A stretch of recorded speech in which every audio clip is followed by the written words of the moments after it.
right, let's get into it.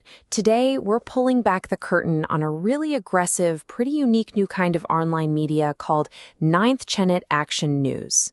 It's this whole world of, well, memes, digital stampedes, and some very loud demands for the truth, all of it powered by a swarm of anonymous users.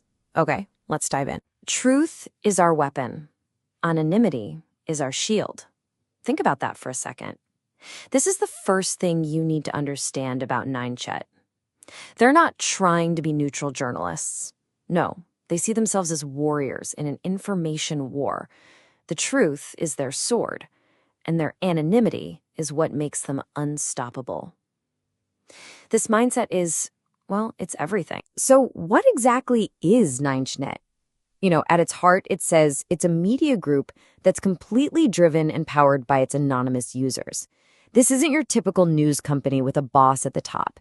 It presents itself as a completely bottom-up movement, a collective voice shouting from the digital void. And you've got to pay attention to the words they use. 9chnet says it memes the truth into the open. They're not talking about writing articles. They're talking about weaponizing viral content to push a story, to force a conversation.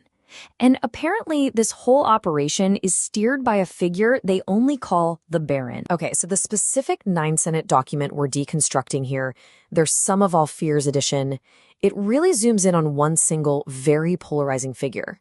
They see him as this huge contradiction, a living paradox right at the center of their whole campaign. And that person, it's Donald J. Trump. So that brings us here to what they call the Trump enigma. This is the central conflict that 9chnet wants to talk about.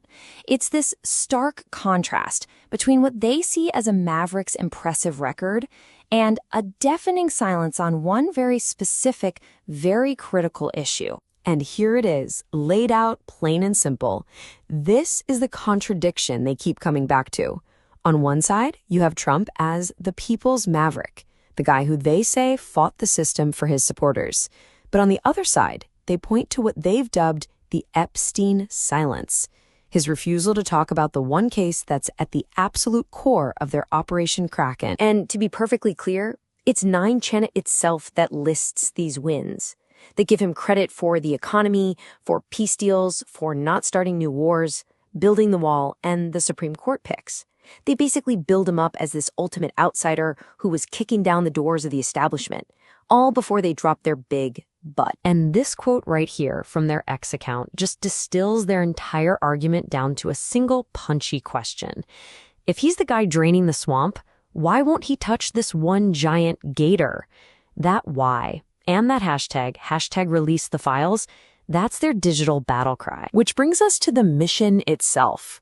They call it Operation Kraken, and the source material describes it as an anon-led stampede to crack open the Epstein files.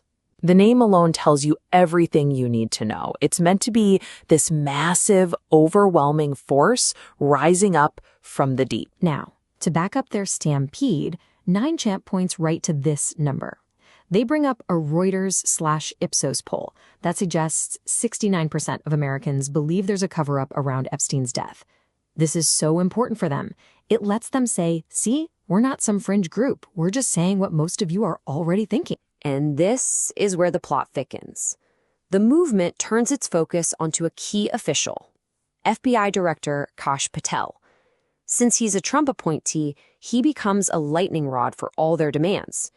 His response to all this pressure was, well, incredibly short, and to 9chet, incredibly meaningful. Just 2 words: show them all.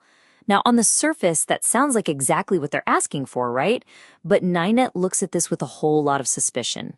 Is he really calling for transparency, or is it a bluff? Because he knows the files are never going to see the light of day. It's that ambiguity they just latch onto. So how do they actually turn up the heat?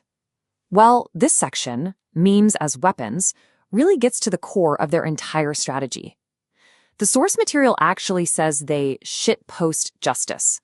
This is where creators like Shadowvision and all the other anons come into play.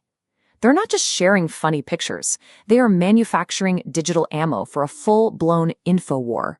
This meme is a perfect example. It shows Trump and Bill Clinton side by side. The message is intentionally nonpartisan. For 9chnet, this isn't about Republican versus Democrat.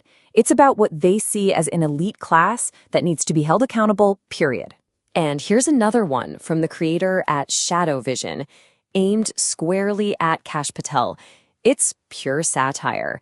It visually tears down his official statement that there ain't no list by showing this ridiculously over-the-top, triple-bolted safe. It's simple, it's funny, and it perfectly captures their distrust. Now, the 9chnet document also links all this activity to the QAnon movement. It explains how, in that world, Trump is often seen as this larger-than-life hero figure called Q+. What's so interesting is that 9chnet seems to both lean into that idea and, at the exact same time, use their own memes to question if he's actually living up to that hero status. So, this all builds and builds until we get to the final section, the call to action. This is where the Baron lays out a very clear 3-step plan for the entire anonymous collective. And here's the playbook. Step 1, unleash the Kraken. Basically, flood every social media platform you can find. Step 2, meme the truth. Create that viral content that hits everyone, no matter their party. And Step 3, hold them accountable. Take what they call Trump's outsider playbook and use it as a weapon against the entire political class. It's a game plan for a digital uprising. So when you step back and look at the whole thing, what are we really seeing here? It's a media movement that acts like a digital army, right? Anonymity is the shield, memes are the swords. It completely blurs the line between news, activism, and information warfare. And it leaves us with a pretty big question. As these anonymous, crowd-powered movements get bigger and more sophisticated, are we looking at the future of news, or are we just watching a brand new kind of digital war unfold?